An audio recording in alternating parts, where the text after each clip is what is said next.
नमस्कार। आज कक्षा अष्टम में पाठ 9 कबीर की साखियां का प्रश्नोत्तर और भाषा की बात। इसमें पाठ से आगे और भाषा की बात पर चर्चा होगी।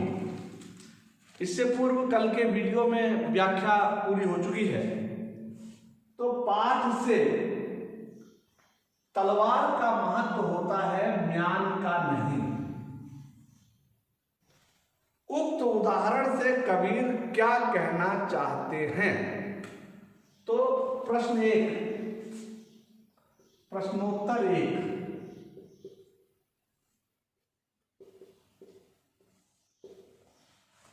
अब इसको लिखोगे कैसे वो बता रहा हूं मैं। उत्तर खाली बताऊंगा, लिखूंगा नहीं। तो तलवार का महत्व होता है, म्यान का नहीं।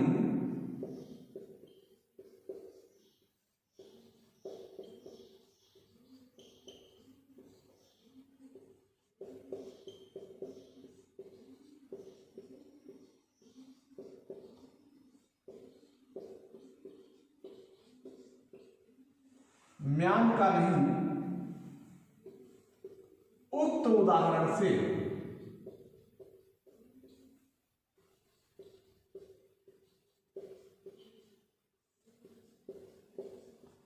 कबीर दास जी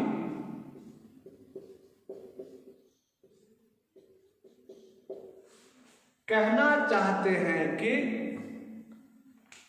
व्यक्ति के गुण को महत्व दीजिए, व्यक्ति की जाति को नहीं। ठीक है। कबीर दास जी कहना चाहते हैं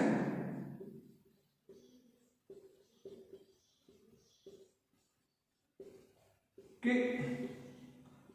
हमें, अब आपको लिखना होगा। ठीक है। प्रश्नोत्तर 1 हो गया ये।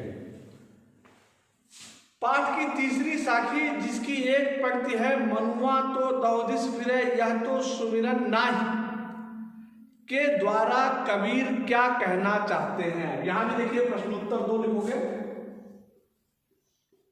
प्रश्नोत्तर 2, मनुआ तो दौदिस फिरे यह तो सुमिरन नाही।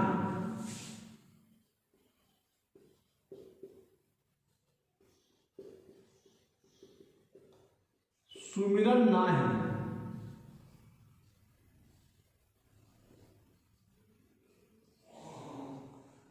पंथ के द्वारा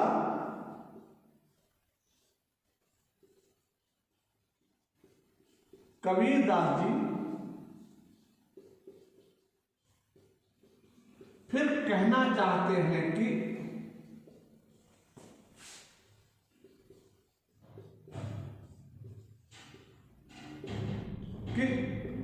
अब क्या कहना चाहते हैं ये आपको लिखना होगा। कबीर दास जी क्या कहना चाहते हैं मैं बता रहा हूं, मैं लिखूंगा नहीं। तो पंथ के द्वारा कबीर दास जी कहना चाहते हैं कि यदि आपका मन चारों दिशाओं में भटक रहा है तो ऐसे में आपका जो स्मरण है परमात्मा की बंधन है, वह वास्तव में बंधन स्मरण नहीं है, वह सिर्फ ढोंग मात्र है। और एक प्रश्न लिखने के बाद इसको अंडरलाइन करना होगा, एक प्रश्न का उत्तर लिखने के बाद। ऐसे ही दूसरा प्रश्न हो गया। अब है प्रश्न 3, कबीर घास की निंदा करने से क्यों मना चाहते हैं? पढ़े हुए दोहे के आधार पर बताइए। प्रश्नोत्तर 3,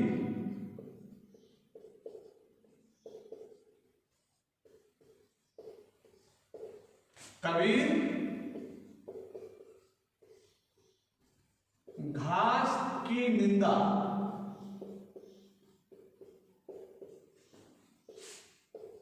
करने से इसलिए मना करते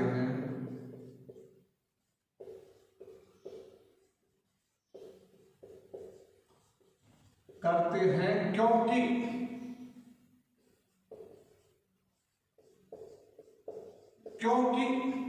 अब इसके बाद आपको लिखना होगा, मैं बता रहा हूं।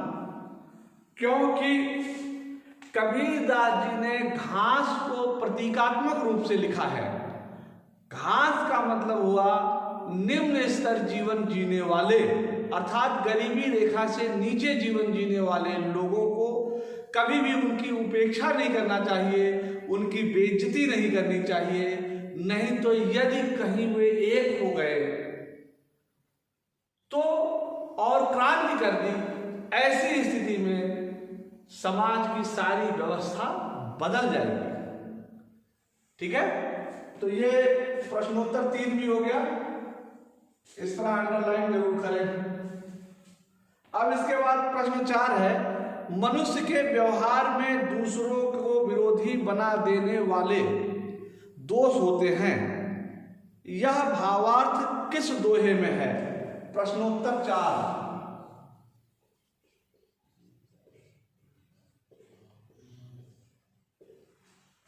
प्रश्नोत्तर 4 में लिखे, मनुष्य के व्यवहार में दूसरों को विरोधी बना लेने वाले दोष वाला दोहा जग में बैरी कोई नहीं यदि मन शीतल होए।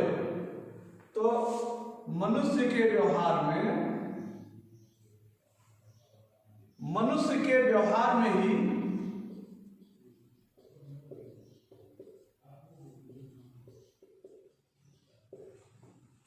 दूसरों को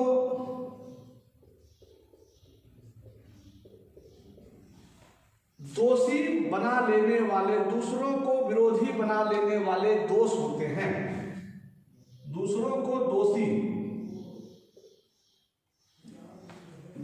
को विरोधी बना लेने वाले दोष होते हैं।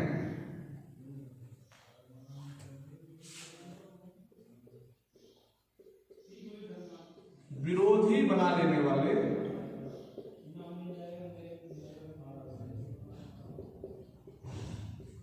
दोष होते हैं।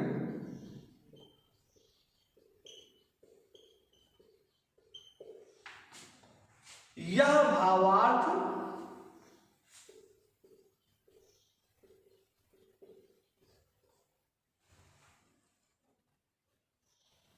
जग में बैरी कोई नहीं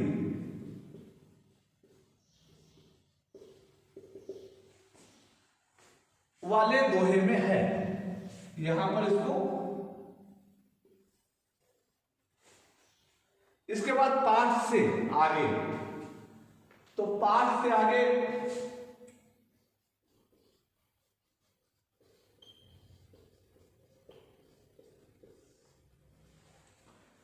ये कहते हैं कि या आपा को डार दे दया करे सब कोय, ऐसी बानी बोलिए मन का आपा खोए। इन दोनों वाक्यों में आपा छोड़ देने या खो देने की बात की गई है। आपा किस अर्थ में प्रयुक्त हुआ है? क्या आपा स्वार्थ के निकट अर्थ देता है या घमंड? तो दोनों पंक्तियों में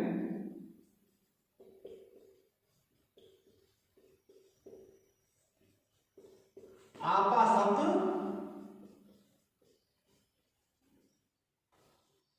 स्वार्थ और घमंड के निकट अर्थ देता है।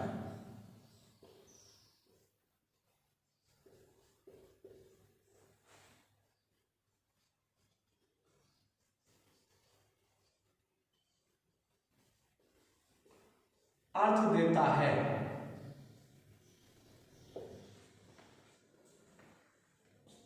आपके विचार से आपा और आत्मविश्वास में तथा आपा और उत्साह में कोई अंतर है तो स्पष्ट करें। तो प्रश्नोत्तर 2, पाठ से आगे प्रश्नोत्तर 2।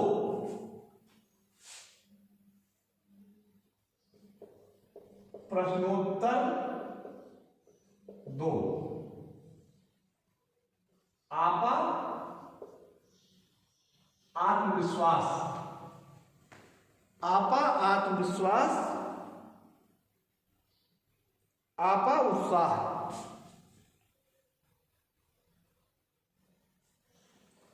आपा आत्मविश्वास,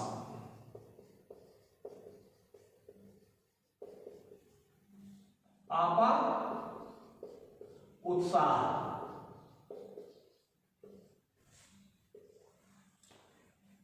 देखिए, आपा और आत्मविश्वास, पहले तो आपा और आत्मविश्वास को देख ले।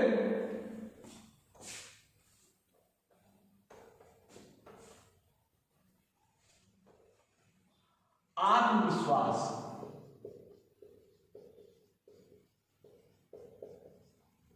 तो आपा जो है वो अहंकार है। अहंकार को घमंड बोलते हैं, जबकि आत्मविश्वास अपने पर विश्वास है, अपने ऊपर विश्वास। तो अपने ऊपर विश्वास करना कोई गलत बात नहीं है, और जब घमंड से कोई बात होती है तो वहां सफलता नहीं मिलती, और अपने ऊपर जब विश्वास होता है तब वहां पर सफलता मिलती है। जैसे उदाहरण लीजिए परशुराम लक्ष्मण संवाद में, तो उस समय परशुराम जी आपा में थे, अहंकार में थे, और लक्ष्मण जी को आत्मविश्वास था, अपने पर विश्वास था। तो आपा जो है वो अहंकार का द्योतक है, आत्मविश्वास अपने ऊपर विश्वास करना, ये तो अच्छी बात है। दूसरा है आपा और उत्साह।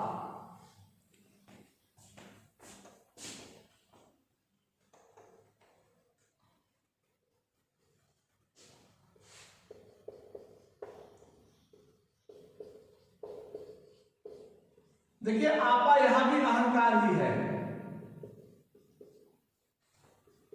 लेकिन उत्साह के बिना कोई भी बड़ा काम संभव नहीं है। कोई भी कार्य यदि हम करते हैं तो बिना उत्साह के संभव नहीं है। लेकिन हाँ, उत्साह में जिद तो होती है, लेकिन अहंकार नहीं होता। और जिस उत्साह में अहंकार होता है वह जल्दी ही टूट जाता है। जैसे रावण का जो उत्साह था, देखिए उत्साह रावण में भी था, उत्साह राम में भी था, लेकिन रावण का जो उत्साह था वह अहंकार से युक्त था, अहम ब्रह्मास्मि, और राम का जो उत्साह था वह तमसी था। तो उत्साह के बिना कोई भी बड़ा काम नहीं किया जा सकता।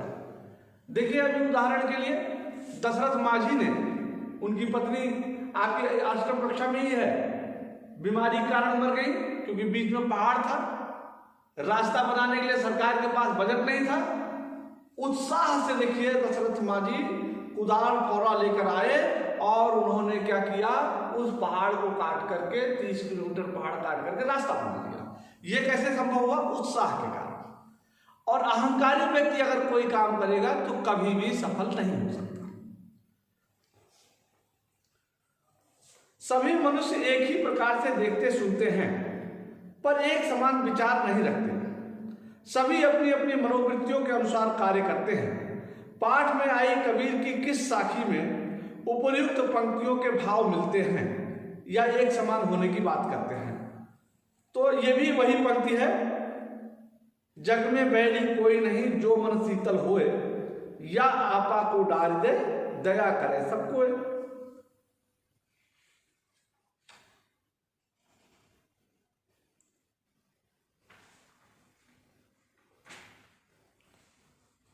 अब भाषा की बात,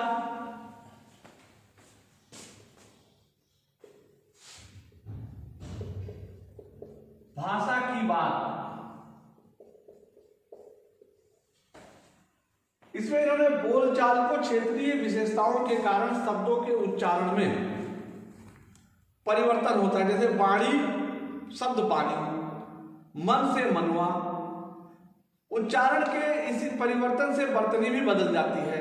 नीचे कुछ शब्द दिए गए हैं, ज्ञान, जीव, पांव, तल, आंख और बरी। तो नीचे कुछ शब्द दिए जा रहे हैं, उनका वह रूप लिखिए।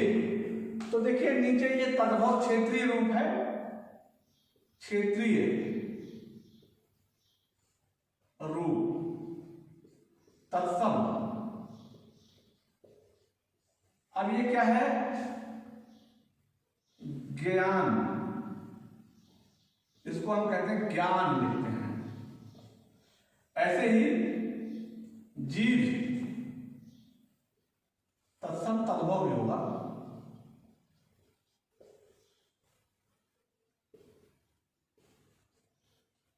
तो जिह्वा,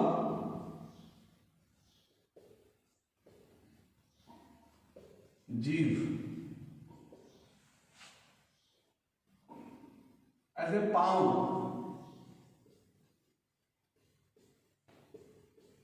पाँव,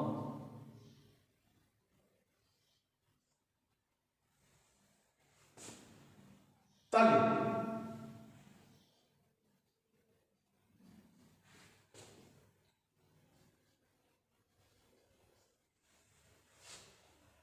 और आंख, अक्ष,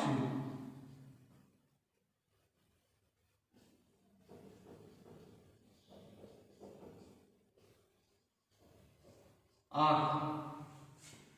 इसी प्रकार से बड़ी। तो ये रूप है।